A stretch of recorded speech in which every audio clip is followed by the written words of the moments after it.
This is Leadership Beyond, your community of conversation.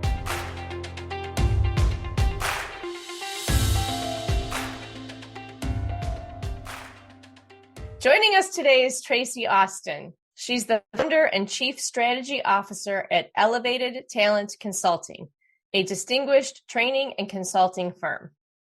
Partnering with organizations, Traci's mission is to cultivate an environment where every employee has the opportunity to find fulfillment in their work while achieving business objectives.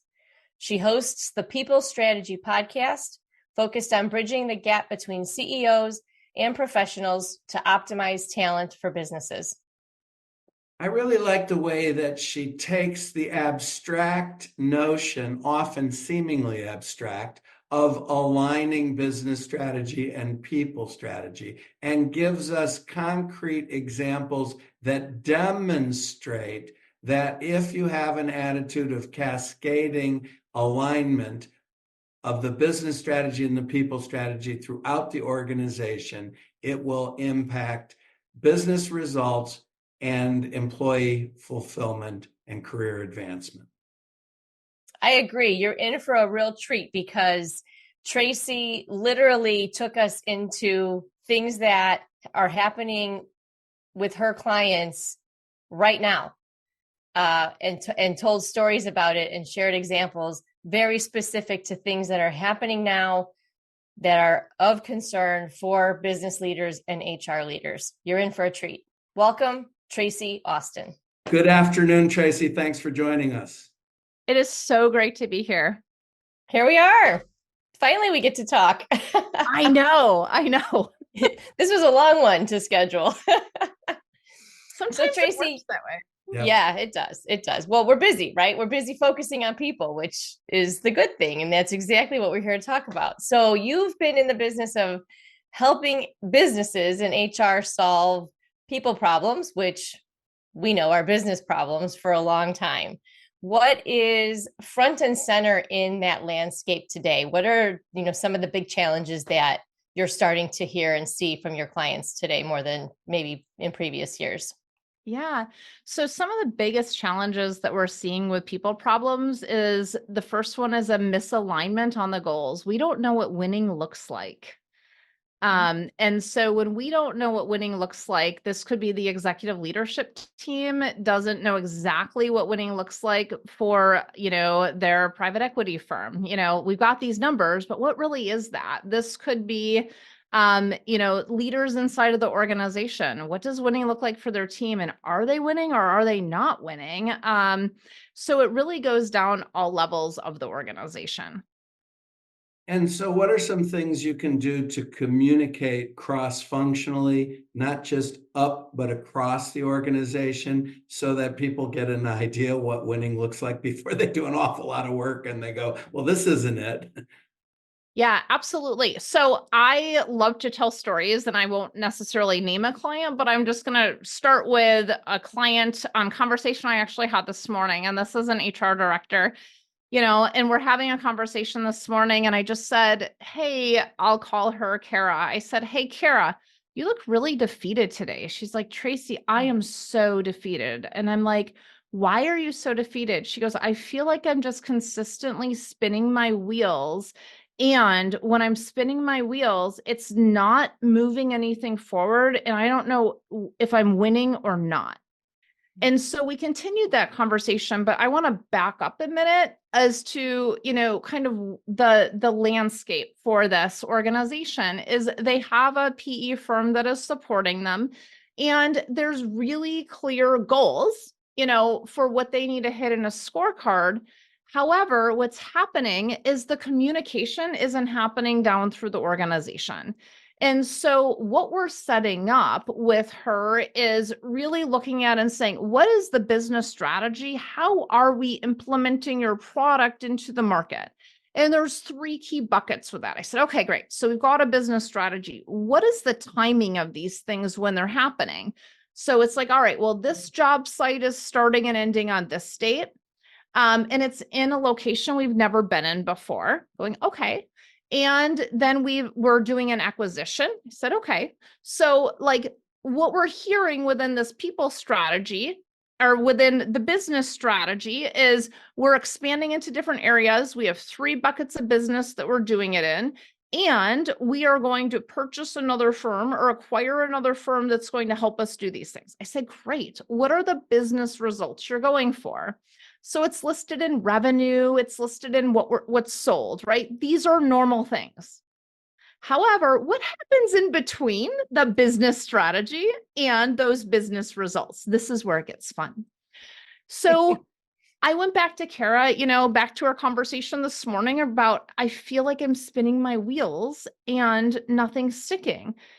And I said, what would winning look like for you? And she goes, winning for me would look like we have a very, very clear HR infrastructure that we know exactly what the jobs are, what the essential duties in each job are, what they need to accomplish within what period of time for themselves and for the team. She goes, so winning for me looks like an organization with a very clear structure around, essentially meaning job titles don't change every 4 minutes. I don't know if any of you have ever seen that, but that creates confusion. And so that we've got a very specific set of, here's our HR infrastructure, here's our teams, here's our people, here is the onboarding process within that. And she goes, I want to be able to provide career pathways through the organization because we're growing so fast. So not only do people know what winning looks like, they also know how to get to the next level. And the organizational goals are aligned to the personal goals. And we are providing a clear pathway to do it versus throwing folks into a position and saying, sink or swim, have fun. Said, okay, so we've got our business strategy, which is in all of these different areas. And we have our business results, which is we're selling X number of things to make Y amount of revenue. Yes. Great. What's the timing of that? And she goes, well, here's how I would lay out the timing. I said, great. For your executive leadership team, what's their timing? And are these their priorities? She's like, well, I thought so, but they keep changing it. And what I'm doing, they're not appreciating or respecting. And nowhere in that is her HR structure and her career paths. No.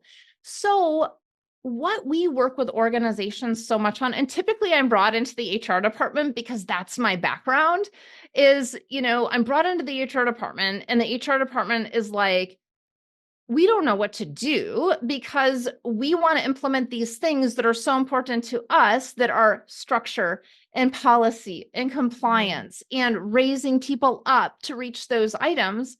Like, fantastic. What's important to your CEO?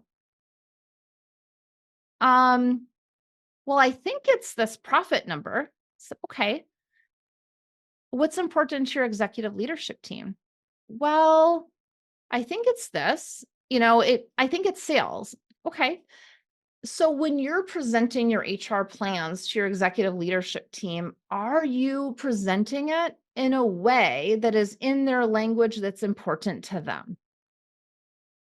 And that is so often where we see the disconnect between human resources and the executive leadership team. And that's where this gap comes in, that there is no people strategy because we're throwing money, we're throwing resources at a problem that is not well defined and not tied into what our actual overall goals are.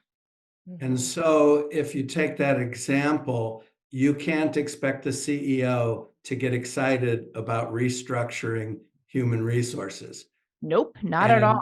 If you don't have a which means, that is, we're losing talent, we're losing money, we're missing goals. If you don't have the business case clear, you're probably going to get a blank stare. You want to do that because there's no real communication. So influencing is positioning the value you bring against what they care about. And if you don't know what they care about, you're just asking for a thing, which costs money.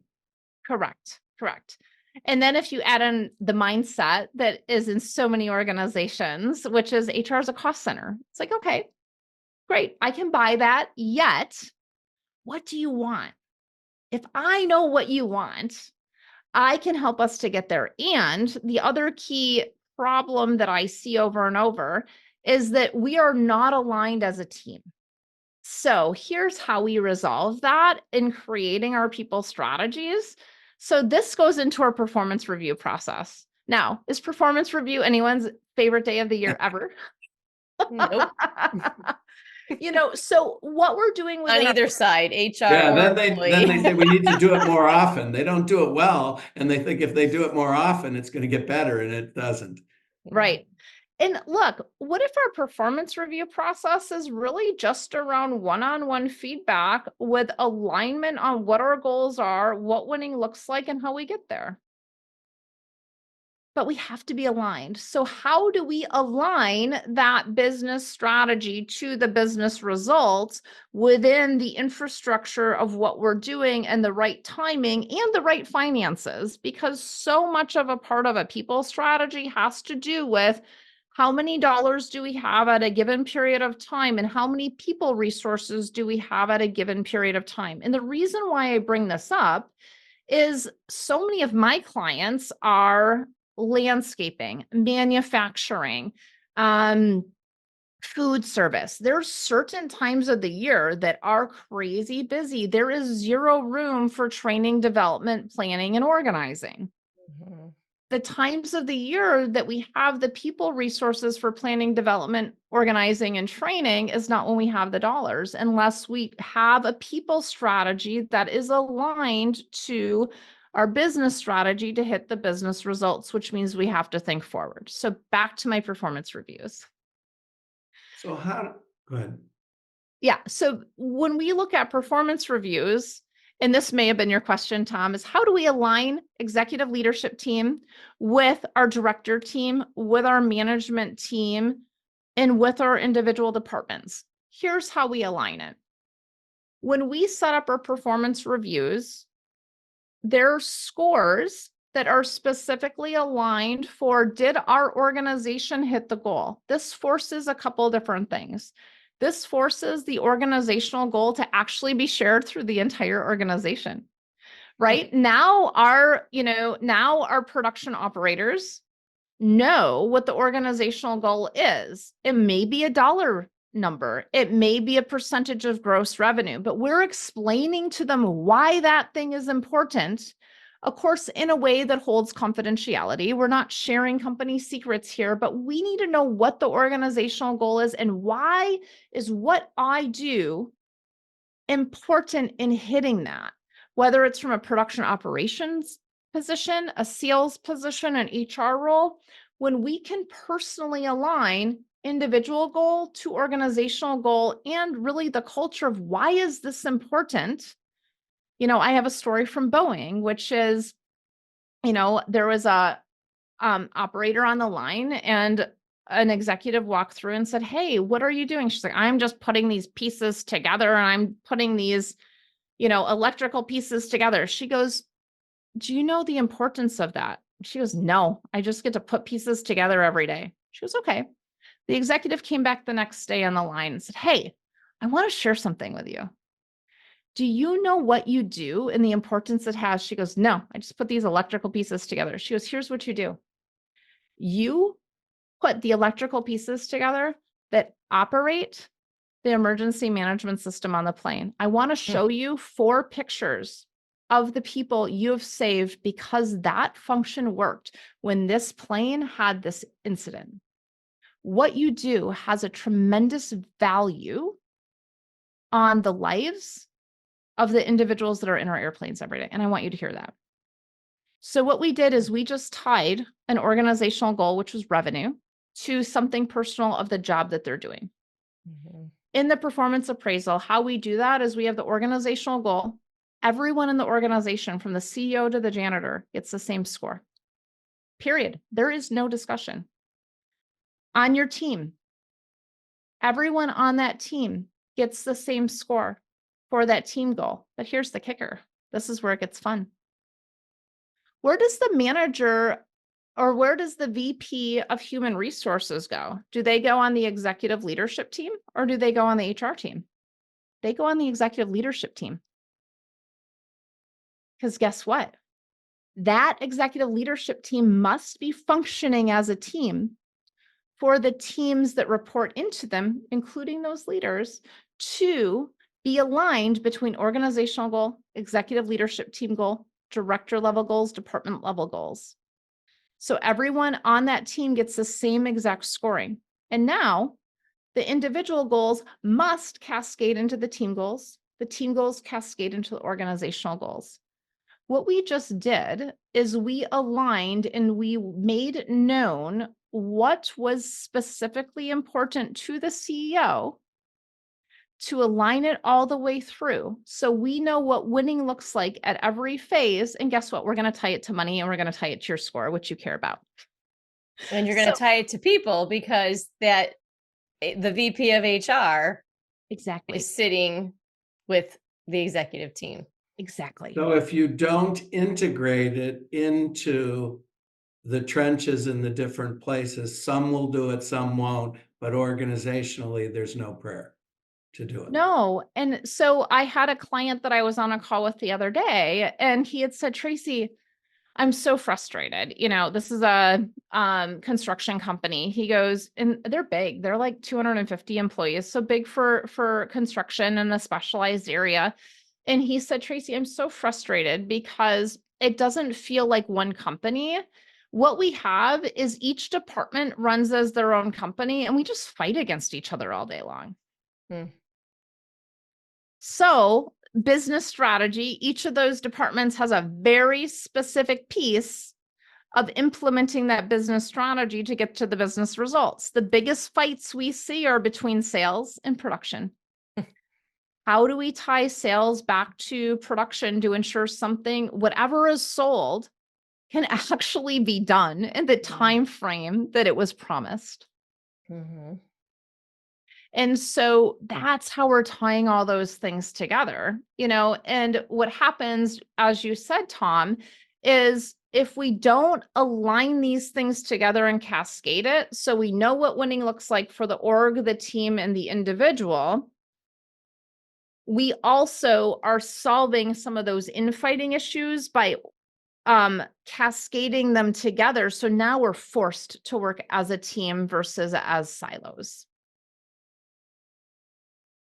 What it sounds like to me also like a critical component of that and this process that you outlined must reinforce it is there's a common language to talk about this at every single level, and there's definitions that are done, and at the individual level it's using that language but making it real for that individual, right? Yeah, and then bubbling that up. Yeah, absolutely. It's using that common language. So, there's 3 pieces of common language that we use when we're working with organizations. One of those pieces is the goal. What specifically is that goal, right?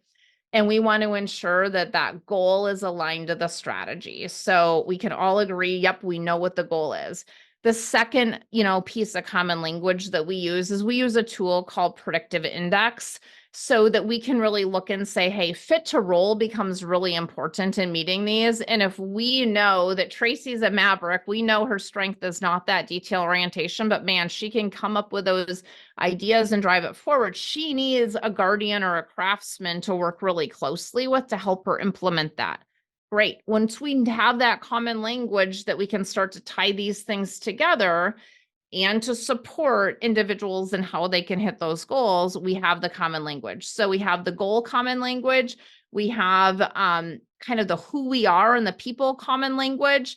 And then the other common language is the core values. We have to be aligned on the core values because guess what our culture is? Our culture is the behaviors that we allow and don't allow over time. And if we're not aligned on those 3 things, we're going to go off in 7,200 different directions and get infighting versus commitment towards a goal. And the same problems recur again and again if you don't get under the surface. You think you've solved it's like whack-a-mole. You don't have that alignment. It's just, yep. and so solving the strategy for solving them is first understanding, and then it's aligning, and that will generate new conversations when things go wrong, rather than just trying to fix the symptoms. Yeah, absolutely. Absolutely. And then it's behaving and reinforcing, right? I feel like sometimes we're good and we've done all those things. We've got it written down. We're speaking the same language. We've got our value statements, and still yet something's not right. Right. And Yeah.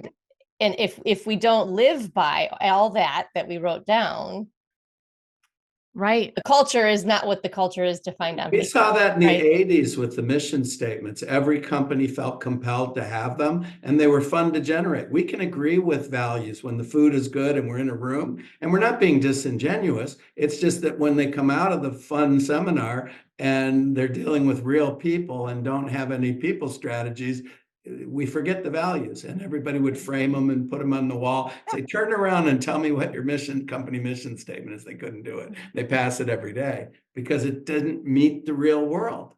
Right. I just did an interview on our podcast with Jeff Mold, who's the CEO of Stony Brook, which they're a hotel chain in the Midwest. And I think they've got 70 of them. Anyway, one of the things he said was, we believe so strongly in our core values. Our kind of tagline is, if it's on the wall, it must be lived out down the hall. And this leadership team's responsibility is to ensure that it's lived out down the hall by first living it out yourselves. And from a people strategy perspective, right? So how are we going to market? What does that look like? Great. That's the business strategy. What's the business results that we want? Great. So part of how we get there is, are we aligned with those key ways to do it? So, part of that people strategy is ensuring that we're bringing folks in that are aligned with that common language. We do that with hiring scorecards. We do that within performance management. So I just laid out my performance management template with organizational, team, and individual goals. We have a whole section. There's 9 pieces within our performance appraisal that we look at. 3 of them are specifically related to core values. And are you living the core values? It's so important that we have, the fit to roll, yes, and that we're living those things from a cultural standpoint, and that we're leading them and inspiring our people to perform from that cultural standpoint, and then we're aligned to the goals. So within our hiring matrices and within our performance matrix, those are lined through. And when we know what's important to that CEO, we're going to build it into every structure within the people strategy. Mm-hmm. So the wins become more comprehensive too. Mm-hmm. Yeah. Yeah. Yes. They become more comprehensive and clear. What was that? And clearer.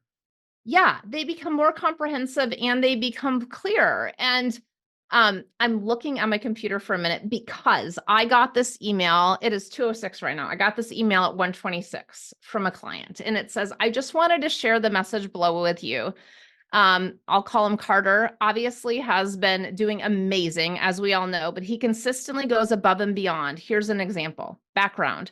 I approached him on a production foldover and quality optimization. How do we improve and get to as many perfect products as possible when things are not going well, because things are breaking down in the process, right? I thought we might try or apply some principles we learned in the training previously, where smaller batches gave us a better quality product. So my question to him was, if we reduce the batch size of this product and go in and do some other items with what we're doing, would we gain enough time to get more batches in per shift and offset the loss of pounds per batch? Does the quality improve significantly where it would be worth the change? And does it work within our current processes? He came back and said, yeah, I'm on it. We can absolutely do it. Went into the room, followed every single thing that was on there, and led that team within what needed to happen, because 2 of their core values are we is greater than me and positive mental attitude. So we could complain all day long about, hey, XYZ isn't going well. We don't have the right things. This machine broke down. Instead, it was, I'm committed to creating this perfect product and hitting these milestones. Here's how we can do it. And the leaders didn't just name what to do and tell them what to do. They asked the questions that had them think. And we're willing to let them try it. Yes. Right. Sometimes you see half of it, like you're halfway there. Right. But And that's keep the not doing it. ownership of it. Yeah. Right. Yeah. Here's the other piece. That's awesome. This email was sent to the entire executive leadership team, the management team, and me as a consultant. Do you know how awesome that is? Now we're celebrating the wins. We're celebrating the core values. We're celebrating, here's our goal. And we had every reason not to hit it. And we had a line level production operator that said, I got it. And it's inherent reinforcement. You can't fabricate that. No. Yeah. So when you look at a people strategy, a part of the people strategy is how are you leading your leadership team and how are you aligning those items together? Yeah. That performance appraisal process I just talked about, we just implemented that with this team for the 2023 performance appraisals. So this is very new as we're, talking in February of 2024. And what they've accomplished in the last 3 months is significant. Well, pat yourself on the back too. Because It's all the team. I know, but you're bringing them a new way to look at things and some tools to look at them differently and making the business case all along the way. And that takes good communication because it takes a while for them to see that. They probably nod their heads when you first say it. It's engagement isn't an event, it's a process. It sure is. It sure is. And it's really about enrolling and knowing what's important to you. Yeah. And I'm willing to engage in that. And guess what? You're now not going to be obligated for what's important to me. You're going to be enrolled in it because you see I care about you personally as well. We have time for one more question, and Adrian's going to ask it, and then we want to make sure. And you always do that to me. I do because I see. I think it's because you don't have a question. No, I'm a talker, and I'm going to be a listener. Amazing delegation. Yeah, right. I talk too much. All you have to do is listen to these and know I talk too much. So go ahead, Adrian. Well, one thing that's been on my mind lately has been this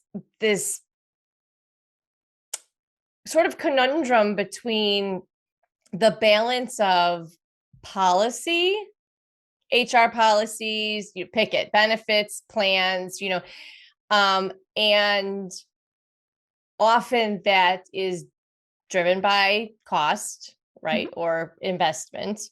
And the desire to really be people first. And how do you balance that? And maybe that's a loaded question that should have come up at the beginning, because now you've got like 3 minutes to give us your thoughts on that. But yeah, it's been on my mind. Yeah, I love this question. So I lead a leadership training program with new managers and leaders. And I have one gentleman who keeps saying to me, Traci, oven mitts, oven mitts. And I'm like, what are you talking about with oven mitts? He's like, everything you're telling us in this leadership program is so soft. And our policy says this, and I just want to go term them. I'm like, okay. What is the end result with you just going and terminating that individual? And he's like, it lands on my plate and I have to do it all. I said, okay. So what is the result if you were to look at the complaints that this individual is bringing forward to you and view every single complaint as a poorly worded request? He goes, what? And I said, what if every complaint was a poorly worded request? So why do you want to term him? He goes, he's not getting his stuff done and he's complaining about how everybody else isn't doing what they need to do. So it's an excuse for him not to do his own stuff. I said, great. If every single one of those complaints that he had was a request for more information, what does he actually need? And we spent about a half hour going through and naming all the needs that this individual has. I said, great. So he's not asking a request because he doesn't know how. And we've never taught people how to ask requests. We teach them how to complain. Great. And we teach people how to raise their hands. And we don't teach people to give themselves permission. So we need to give him permission. And we also need to listen to what need he has. Once we listen to the need, now you can rephrase back to him the request that he actually has and align it. So one of them is he doesn't have enough time to do his job, right? So if your request to him is, hey, what are the most important priorities that are on your plate right now? And he names them and you say, actually, the most important priorities we have are these 3 things. Remember what winning looked like at the beginning of our conversation. So we're aligning back to what's important. What's his next need? And we continue to go down that.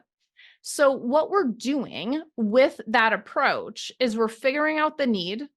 We're enrolling them in the solution by a request. Even if we're making the request to them as a question, they will start to request versus complain. We're naming how we are committed to them to get a result by when. By when, so we know what winning looks like, then they're committing back to us. And so, yes, we could absolutely terminate them for failure to meet performance, 100%. However, if we really take a step back and look at what are the needs of the people on our team, and we have really clear goals, and we're clear about the goals, which we talked about at the beginning of the conversation of the cascading goals between org, team, and individual. Now we're putting our people first because we're paying attention to what their needs are, but we're doing it in a way that we're truly tying it back into what the business strategy is of how we're doing what we're doing, but we're ensuring that we're still holding individuals accountable to reach and meet the business outcomes. Now, that's a different way of looking at it. That's people first. Yet it is also holding individuals accountable, and there becomes a time where they need to become a happy alumni, and that's fine. But we need to give them an opportunity to step into it in a way that they know if they're winning or not first. And that goes right back to the beginning where I said people problems and business problems, right? Yeah, just 100%. 2 sides of the same coin, because that was a performance problem that was really a business problem in disguise. Yes, they are. It was real. You did a wonderful job, and it's really tempting to deep dive. We may need to have a part 2, but we want to make sure to tell the listeners how to listen to your podcast and these Blueprint web sessions. You got one coming up, right? Please. And we'll put it in the show notes, but go ahead and tell them how to get connected to you. So we have a podcast called the People Strategy Podcast. And so we interview CEOs about the people strategies they're implementing in their organization, along with strategic partners such as, Tom and Adrian, along with really sharing some of my thought leadership about how we're implementing these people strategies. So you can find that. It's the People Strategy Podcast with Traci Austin. And I think we've got about 160 episodes of that. So the other item that we have is we have a monthly webinar called the People Strategy Roadmap Webinar. This webinar, there's really 7 pieces of the people strategy that we look at. Of course, it starts with the business strategy and it ends with the business results. And so we walk through each of those steps for you to really start to put together what is the people strategy that you need for your organization, and how can you start to have these conversations to figure out what the needs of your executive leadership team or peer directors are. And I am going to experience it in March. I've been hearing people brag about it, so I know it's great, but I'm looking forward to experiencing it. And we'll sure to put that information. Thank you so much for joining. Excellent. Thanks for having me. Yeah. Thanks, Traci. Yep. Thank you. Thank you for listening to the Leadership Beyond podcast. We hope you benefited from this conversation as much as we have. We invite you to join our community of conversation. Subscribe to our podcast on iTunes, Spotify, or wherever you listen to podcasts. Don't forget to sign up at aleadershipbeyond.com for free materials and updates. That's aleadershipbeyond.com. Join us in 2 weeks for our next episode.